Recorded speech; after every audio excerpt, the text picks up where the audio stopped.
अब आ जाइए, molecular basis of inheritance का आज लास्ट टॉपिक बचा है, डीएनए फिंगर प्रिंटिंग। क्या होती है DNA finger printing? DNA finger printing या जिसे हम डीएनए टाइपिंग भी कहते हैं, या हम क्या बोलेंगे, डीएनए टाइपिंग। ये एक मॉडर्न टेक्निक है जिसके द्वारा हम किसी दो पर्सन में डिफरेंशिएट कर सकते हैं, या फिर किसी क्रिमिनल केसेस में जो है क्रिमिनल को पकड़ने में या पैटर्नल चेकअप करने में इस टेक्निक का यूज किया जाता है। ठीक, तो ये आपके डीएनए फिंगरप्रिंटिंग है क्या? अब देखिए, हम आपको बताएं, आपको मालूम है हर पर्टिकुलर कैरेक्टर के लिए एक जीन रिस्पॉन्सिबल है। ये जीन किसी कैरेक्टर को डिटरमिन कर रहा है। तो मेन चीज है एक्चुअली डीएनए फिंगरप्रिंटिंग किस बेस पे डिपेंड है। मान लीजिए ये अलग अलग पर्सन है, ए बी सी, अलग अलग पर्सन है, और इन तीनों ही पर्सन की आईज का कलर देखें तो तीनों की आईज का कलर ब्लैक है। तो ब्लैक आईज के लिए जो जीन रिस्पॉन्सिबल है वो तीनों में एक सा होना चाहिए, तीनों में एक सा होना चाहिए। पर ऐसा नहीं होता कि जबकि सेम कैरेक्टर के लिए जो जीन है वो सब में एक जैसा होना चाहिए ना, पर ऐसा नहीं होता। तो इसका जो जीन, इसका जो जीन, इसका जो जीन, तीनों में 99.9% की सिमिलरिटी तो हो सकती है, लेकिन 0.1% डीएनए तीनों में डिफरेंट होगा। मान लीजिए ए का जो जीन है वो ये है, बी का जो जीन है वो ये है, और सी का जो जीन है वो ये है। तो देखिए तीनों में ही ये पार्ट, ये पार्ट और ये पार्ट वेरी कर रहा है ना, इसमें यहाँ, इसमें यहाँ, इसमें यहाँ। एक तो लोकेशन वाइज वेरी कर रहा है, आगे पढ़ेंगे सीक्वेंस वाइज भी वेरी कर सकता है।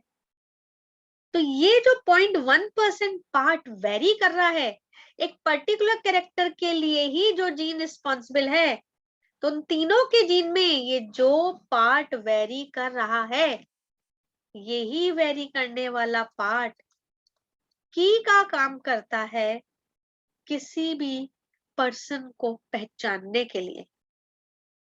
ये जो पार्ट वेरी कर रहा है, ये स्मॉल पार्ट, इसे कहते हैं हम variable number of tandem repeat, VNTR. ये जो पार्ट वेरी कर रहा है इसे हम क्या बोलते हैं, variable number of tandem repeat. Actually इसमें एक न्यूक्लियोटाइड के नंबर वेरी करते हैं, किसी में पता चला 50 है, किसी में 100 है, किसी में 120 है, तो ये वेरी कर रहे हैं आपके न्यूक्लियोटाइड बेस पेयर के नंबर। और पोजीशन भी वेरी कर रही है, इसमें यहाँ पे है, इसमें यहाँ पे है, तो इसमें यहाँ पे है, तो पोजीशन भी वेरी कर रही है। तो ये जो वेरी करने वाला पार्ट है इसको क्या बोला है हमने, variable number of tandem repeat, या फिर हम इसे मिनी सैटेलाइट भी कह सकते हैं, मिनी सैटेलाइट भी कह सकते हैं। और इसी पार्ट के कारण अलग अलग परसेंट के पर्टिकुलर कैरेक्टर के लिए जो जीन है उसकी लेंथ भी वेरी करेगी। लेंथ क्यों वेरी करेगी? मान लीजिए इसके पास ये वीएनटीआर वाले पार्ट में 50 बेस पेयर है, इसके पास वीएनटीआर वाले पार्ट में 100 बेस पेयर है, इसके पास 120 बेस पेयर है। तो बेस पेयर के नंबर चेंज हो रहे हैं ना, और चेंज हो रहे हैं इसके मतलब उन सब के डीएनए की लेंथ में डिफरेंस भी होगा। तो यही पार्ट है जो की का काम करता है, अलग अलग पर्सन को पहचानने में, या एक ही पर्सन को किसी केस में पहचानने में। क्योंकि ये वाला पार्ट जो है ना, इस एक ए का है ये VNTR, वो उसकी सभी सेल में सेम होगा। बी का जो है VNTR वो उसकी सभी सेल में सेम होगा, और सी का जो है वो उसकी सभी सेल में सेम होगा। तो ये पार्ट आपके जो रिपीटेड DNA डिफरेंट है, तो ये आपके मेन चीज है। इसको सेपरेट कर सकते हैं डेंसिटी ग्रेडियंट सेंट्रीफ्यूगेशन के द्वारा। एक डेंसिटी ग्रेडियंट सेंट्रीफ्यूगेशन होता है, उसके द्वारा हम इस पार्ट को अलग निकाल सकते हैं, और अलग निकाल के ही फिर उसका एग्जामिन किया गया कि किसमें क्या क्या चीजें वेरी कर रही हैं। ठीक है, और इसे हम मिनी सैटेलाइट भी कहते हैं। तो ये जो सीक्वेंस होता है ना यहाँ पे, ये आपके किसी भी प्रोटीन के लिए कोड नहीं करता। ठीक है, ये आपके ये जो सीक्वेंस आया है मिनी सैटेलाइट का, या इसे हम variable number of tandem repeat हमने बोला है, तो ये जो पार्ट है ये आपका जो है किसी भी प्रोटीन के लिए कोड नहीं होता। ठीक है, तो ये आपके पार्ट अलग अलग पर्सन में अलग अलग होता है। इसी कारण ह्यूमन जीनोम जो बनाया गया उसमें हाई डिग्री की पॉलीमॉर्फिज्म देखी गई। कैसे भाई, अलग अलग पर्सन का वही सेम कैरेक्टर वाला अगर जीन निकालते हैं तो सबके जीन वेरी करेंगे ना, ये VNTR के कारण।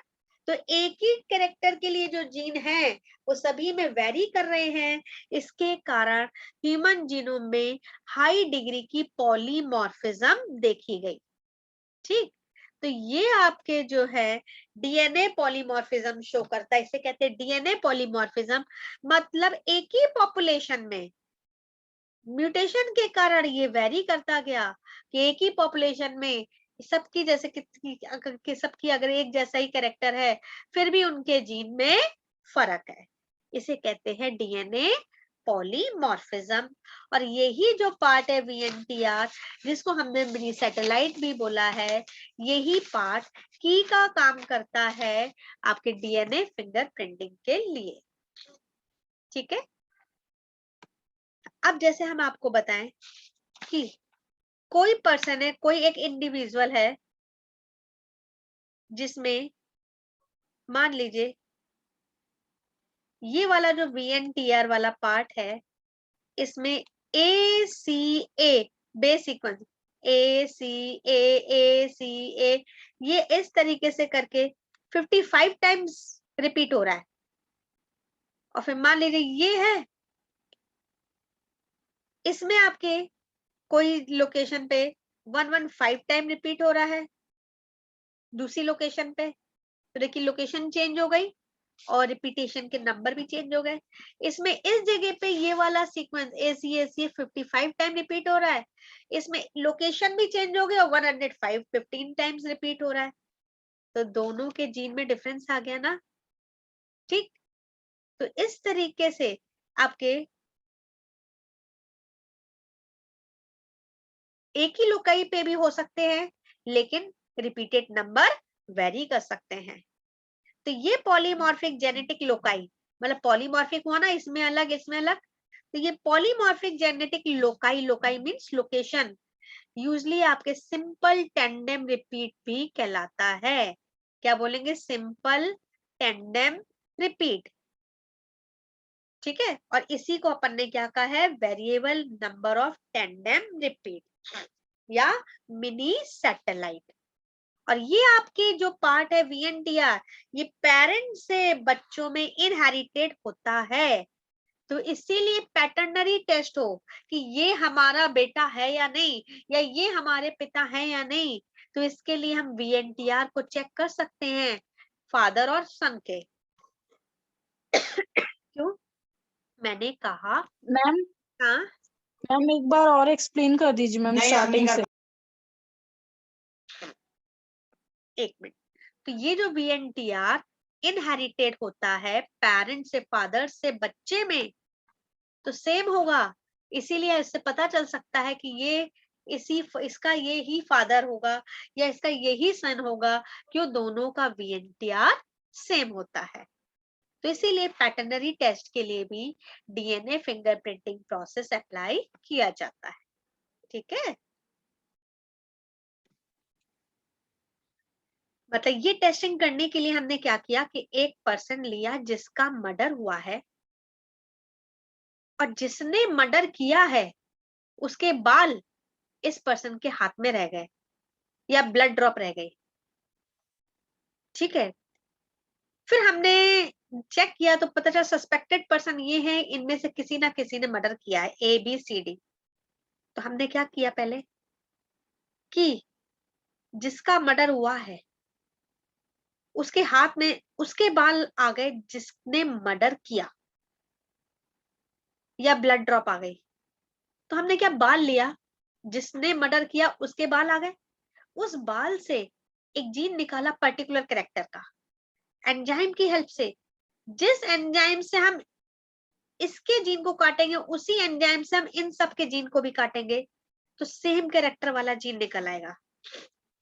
नाम रिस्ट्रिक्शन एंडोन्यूक्लियस एंजाइम होता है, जो पर्टिकुलर जीन को ही काटता है।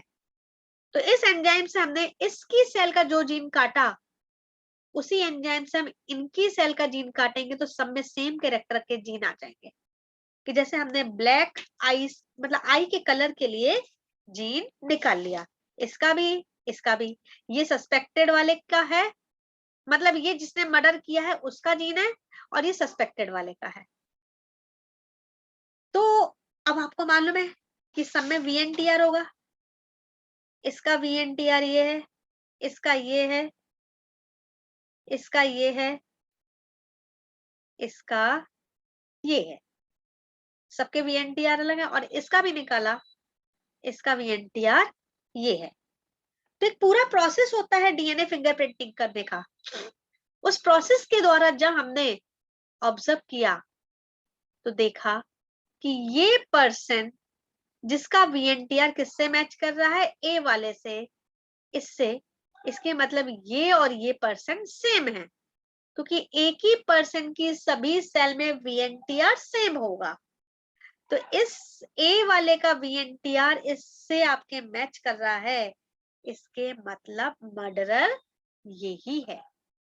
तो ये आपकी होती है डीएनए फिंगर प्रिंटिंग, जिससे हम पता लगा सकते हैं क्रिमिनल केसेस में, या आपके पैटर्नरी टेस्ट करवा सकते हैं। तो ये सारे टेस्टिंग के लिए डीएनए फिंगर प्रिंटिंग यूज की जाती है, क्योंकि मैंने आपको बताया कि पर्टिकुलर कैरेक्टर के लिए सभी पर्सन के डीएनए 99.9 सेम होंगे, लेकिन 0.1% वो डिफर करते हैं।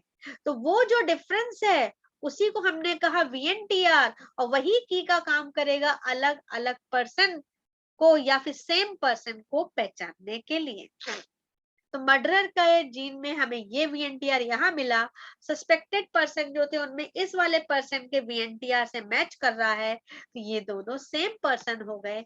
तो मर्डरर हमारा कौन हो गया, ए।